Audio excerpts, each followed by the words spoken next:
So hello friends, welcome back to the channel.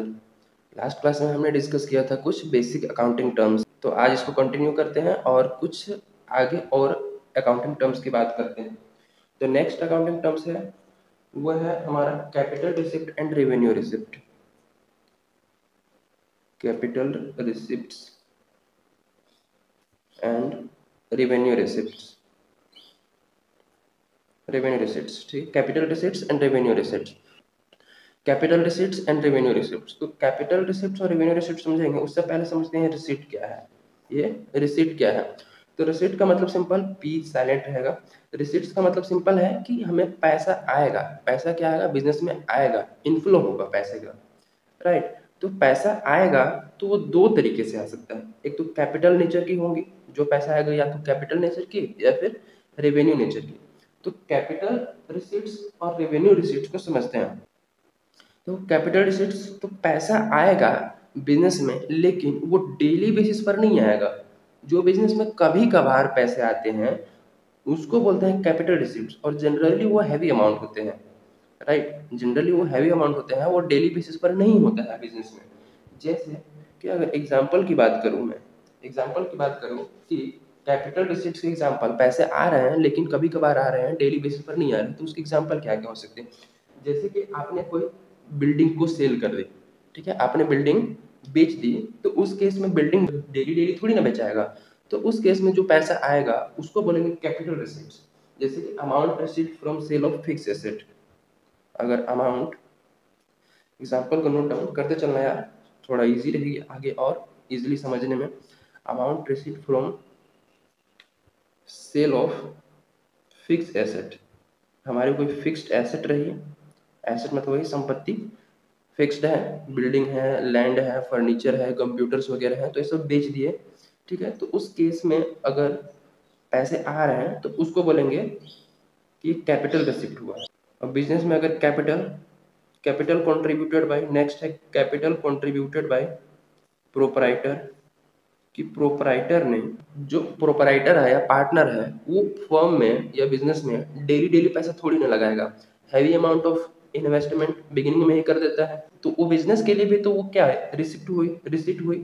Business के लिए भी वो रिसिप्ट हुई, और जो रिसिप्ट हैवी अमाउंट के और डेली डेली बेसिस पर नहीं होते हैं उस वही है कैपिटल रिसिप्ट। नेक्स्ट एग्जांपल की बात करें तो amount raised, amount raised by way of loan, by way of loan. कि अगर भाई बैंक से हमने लोन लिया, ठीक है, मान लो 10 लाख 20 लाख का लोन लिया for a long period of time, तो ये लोन डेली डेली थोड़ी ना जाके लेंगे बैंक से, ठीक है। तो इस टाइप की जो रिसिप्ट है वो कैपिटल रिसिप्ट है, सिंपल। अब बात करते हैं रिवेन्यू रिसिप्ट की, कि रिवेन्यू रिसिप्ट एक्चुअल में है क्या।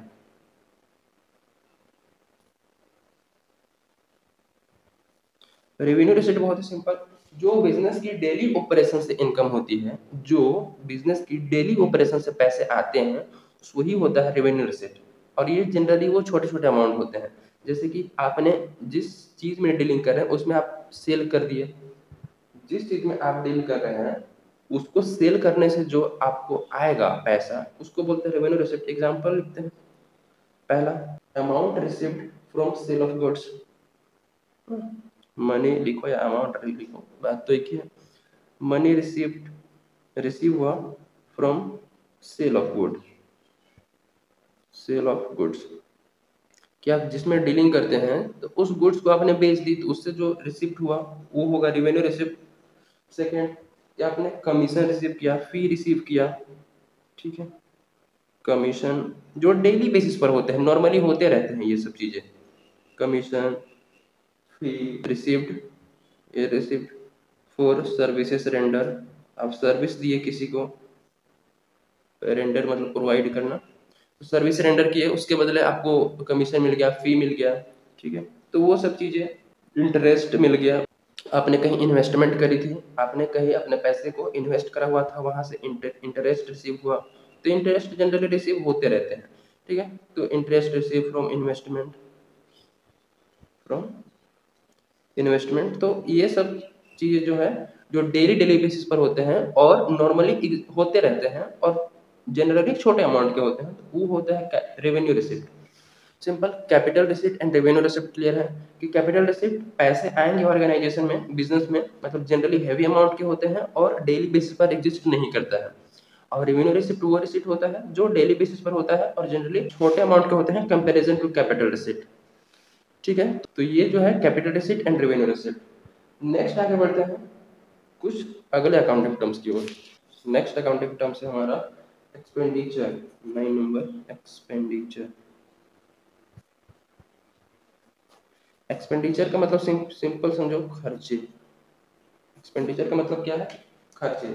जो आप खर्चे कर रहे हो बेनिफिट लेने के लिए, खर्चे कर रहे हो फॉर टेकिंग बेनिफिट, तो इसमें लिख लो, इसका डेफिनेशन क्या होगा?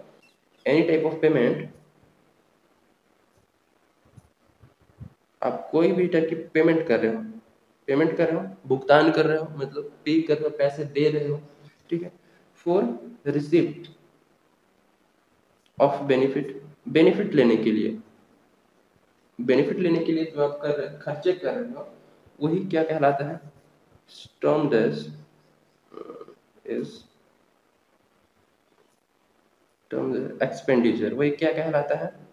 एक्सपेंडिचर। ठीक है, जैसे कि आप बिजनेस कर रहे हो एक पर्टिकुलर बिल्डिंग में, तो उस बिल्डिंग का आपने रेंट दिया, उस बिल्डिंग का रेंट दिया, तो रेंट दे रहे हो तभी तो बिजनेस कर पा रहे हो, सिंपल है। तो जो रेंट दिया वो एक तरीके का क्या हो गया? एक्सपेंडिचर हो गया। ठीक है, तो एक्सपेंडिचर को मेनली क्लासिफाई किया गया है कुछ कैटेगरीज में।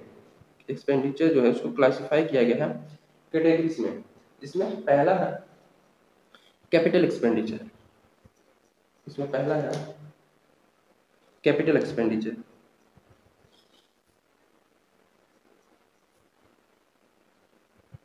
और सेकंड है revenue expenditure,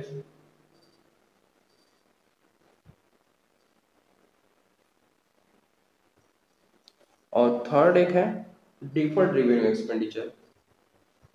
deferred revenue expenditure, ये एक्सपेंडिचर है, डिफर्ड रेवेन्यू एक्सपेंडिचर। अब देख लेते हैं सिंपल सिंपल कि एक्सपेंडिचर जो है कैपिटल एक्सपेंडिचर क्या होता है। कैपिटल एक्सपेंडिचर नॉर्मली जहां पर वर्ड कैपिटल आ जाए एक्सपेंडिचर में, तो समझ लेना कि ये एक्सपेंडिचर जो है वो हैवी अमाउंट के लिए होगा और इसका benefit for more than 1 year होगा। कैपिटल एक्सपेंडिचर वो एक्सपेंडिचर जो हैवी अमाउंट के लिए और इसका जो बेनिफिट होगा फॉर मोर देन 1 ईयर मिलने वाला है, मतलब जनरली ज्यादा समय के लिए। जैसे कि आपने एक्सपेंडिचर करी फॉर परचेस ऑफ बिल्डिंग, जैसे कि आपने एग्जांपल में लिखो कि भाई हमने बिल्डिंग खरीद ली 10 करोड़ की, तो 10 करोड़ एक्सपेंडिचर का डेली डेली थोड़ी ना बिल्डिंग ही खरीदेंगे, और जो बिल्डिंग है वो 2-4 महीना या 1 साल यूज थोड़ी ना होगा, वो क्या होगा? लंबे समय तक यूज करेंगे उसको हम। बिल्डिंग हो गई, फर्नीचर हमने खरीद ली, ठीक है, कंप्यूटर्स खरीद लिए, तो ये सब खरीदने के लिए जो एक्सपेंडिचर किए जाते हैं उन सबको बोला जाता है कैपिटल एक्सपेंडिचर, जिसका बेनिफिट हमें लॉन्ग पीरियड तक मिलेगा। ठीक है, और इनको कहाँ लिखा जाएगा? एसेट में लिखा जाता है। अब बात करते हैं ये रेवेन्यू एक्सपेंडिचर। तो revenue expenditure generally daily basis पर होने वाले एक्सपेंडिचर है, खर्चे तो होंगे जो डेली बेसिस पर होंगे और जिसका बेनिफिट हमें 1 साल के अंदर मिलेगा। मतलब अकाउंटिंग पीरियड जो होता है फ्रॉम 1 अप्रैल टू 31 मार्च, ये हमारा अकाउंटिंग पीरियड है, 1 अप्रैल टू 31 मार्च। तो एक पर्टिकुलर ईयर तक अगर हमें बेनिफिट मिल रहा है, ठीक है, तो उस टाइप के एक्सपेंडिचर को बोलेंगे हम रेवेन्यू एक्सपेंडिचर। जैसे कि अगर एग्जांपल बिल्डिंग के रेंट दे रहे हैं, इलेक्ट्रिसिटी बिल पे कर रहे हैं, मंथली इलेक्ट्रिसिटी बिल पे कर रहे हैं, तो एक बार इलेक्ट्रिसिटी बिल पे करिए तो 1 महीने के लिए, ठीक है, तो उसका बेनिफिट मिल रहा है ना, लेकिन 1 साल के अंदर तक की ही मिल रहा है। और एक बार ऐसा नहीं कि एक बार पेमेंट कर दिए तो 5 साल 10 साल तक पेमेंट करना ही नहीं, नहीं, ये डेली बेसिस पर होने वाला एक्सपेंडिचर है। और जो इसका बेनिफिट है वो जनरली 1 साल के अंदर ही मिल जाता है, राइट। जैसे कि हमने स्टाफ को सैलरीज प्रोवाइड करी, ठीक है, कमीशन पेमेंट की कोई सेल्स पर्सन को, ठीक है, तो ये सब जो छोटे छोटे खर्चे हैं उसको बोलते हैं रेवेन्यू एक्सपेंडिचर। अब डिफर्ड रेवेन्यू एक्सपेंडिचर क्या होते हैं? डिफर्ड रेवेन्यू एक्सपेंडिचर वो एक्सपेंडिचर होता है, इसमें क्या लिखा है? रेवेन्यू एक्सपेंडिचर, लेकिन उसके साथ लगा दिया है डिफर्ड, ठीक है। तो इसका मतलब ये है कि एक्सपेंडिचर है रेवेन्यू टाइप का, लेकिन उसका जो बेनिफिट है वो मोर देन 1 ईयर मिलने वाला है। जनरली 3 to 7 ईयर जनरली जो बेनिफिट मिलेगा, मतलब 4 साल, 5 साल, 6, 7 साल तक उसका बेनिफिट मिलता है। तो उस टाइप की एक्सपेंडिचर को बोलते हैं डिफर्ड रेवेन्यू एक्सपेंडिचर। तो इसका एक एग्जांपल देखते हैं, जैसे कि एडवर्टीजमेंट। एडवर्टीजमेंट पर हमने सपोज करो 5 लाख का खर्चा कर दिया। एडवर्टीजमेंट पर हमने 5 लाख का खर्चा कर दिया, तो अभी 5 लाख खर्चा हो गया, लेकिन 5 लाख का बेनिफिट तुरंत तो नहीं मिला ना। जैसे कि हमने यहाँ पर 10 लाख का बिल्डिंग खरीदा था, तो बिल्डिंग तुरंत हमारे पास अवेलेबल था, लेकिन एडवर्टीजमेंट पर हमने खर्चा करा। लेट सपोज कि एडवर्टीजमेंट वो 5 लाख एडवर्टीजमेंट पर खर्चा करिए, और वो एडवर्टीजमेंट टीवी पर आएगी 5 सालों तक। तो जो एडवर्टीजमेंट होगी वो 5 सालों तक हमें बेनिफिट देगी। ठीक है, तो उसको प्रॉफिट एंड लॉस में राइट ऑफ करेंगे कि लेट सपोज कि एक एवरेज बेसिस पर कि हर एक साल हमें 1-1 लाख का बेनिफिट दिया जा रहा है। तो एक्सपेंडिचर तो हो गई 5 लाख की, लेकिन बेनिफिट हमें 5 सालों तक मिल रहा है। और इसको हर एक साल 1-1 लाख लेट सपोज कि हम क्या कर रहे हैं, प्रॉफिट एंड लॉस अकाउंट में आगे समझेंगे कि प्रॉफिट एंड लॉस अकाउंट में किस तरीके से कर, प्रॉफिट एंड लॉस अकाउंट में हर एक साल राइट ऑफ किया जाएगा। ठीक, और जो बचा हुआ है, और जो बचा एक साल 1 लाख राइट ऑफ होगा, और जो बचा रहेगा रिमेनिंग 4 लाख वो एसेट साइड शो कर दिया जाएगा बैलेंस शीट में। वो भी देखेंगे बैलेंस शीट क्या होता है। तो इस टाइप से जो डिफर्ड रेवेन्यू एक्सपेंडिचर होती है वो एक्सपेंडिचर तो हो गए, और जिसकी बेनिफिट हमें नंबर ऑफ ईयर तक मिलती रहेंगी, तो उस टाइप के एक्सपेंडिचर को डिफर्ड रेवेन्यू एक्सपेंडिचर कहा जाता है। सिंपल। तो एक्सपेंडिचर सिंपल खर्चे, और इसको क्लासिफाई किया गया है कैपिटल एक्सपेंडिचर, रेवेन्यू एक्सपेंडिचर और डिफर्ड रेवेन्यू एक्सपेंडिचर में। कैपिटल एक्सपेंडिचर जो डेली डेली बेसिस पर नहीं होते हैं, लाइक और हैवी अमाउंट में जनरली किए जाते हैं, और इसके एग्जांपल जैसे बिल्डिंग खरीद लिए, फर्नीचर, कंप्यूटर्स और कोई एसेट्स, लैंड खरीद लिए, ये सब चीजें। रेवेन्यू एक्सपेंडिचर जो डेली डेली बेसिस पर होते हैं, राइट, अपने बिजनेस को continue proper benefit proper run करने के लिए, साथ में इसका जो बेनिफिट है वो 1 साल के अंदर ही अंदर इसका बेनिफिट मिल जाता है। तो वो है रेवेन्यू एक्सपेंडिचर। ठीक, नेक्स्ट डिस्कस करते हैं। नेक्स्ट है हमारा एक्सपेंस। एक्सपेंस का मतलब ही खर्चे, एक्सपेंस मतलब ही खर्चे। अरे भाई, अभी आपने कहा था कि एक्सपेंडिचर मतलब खर्चे, और यहाँ पर एक्सपेंस मतलब ही खर्चे। सिंपल है, कोई दिक्कत नहीं है, देख लेते हैं। तो एक्सपेंस का मतलब सिंपल समझे कि आप जिसमें डीलिंग कर रहे हैं, जैसे कि लेट सपोज ये पेन बना रहे हैं, ठीक है, तो इस पेन को बनाने के लिए और इस पेन को बेचने के लिए जो आपने खर्चे करे हैं वो बोलेंगे एक्सपेंस। ठीक है, कि आप जिस चीज में डीलिंग कर रहे हैं उस चीज को क्या कर रहे हैं, प्रोड्यूस करने में आपने कितना खर्चा किया है, कॉस्ट इंकर्ड, मतलब आपने कितना खर्चा किया है इन प्रोड्यूसिंग एंड सेलिंग।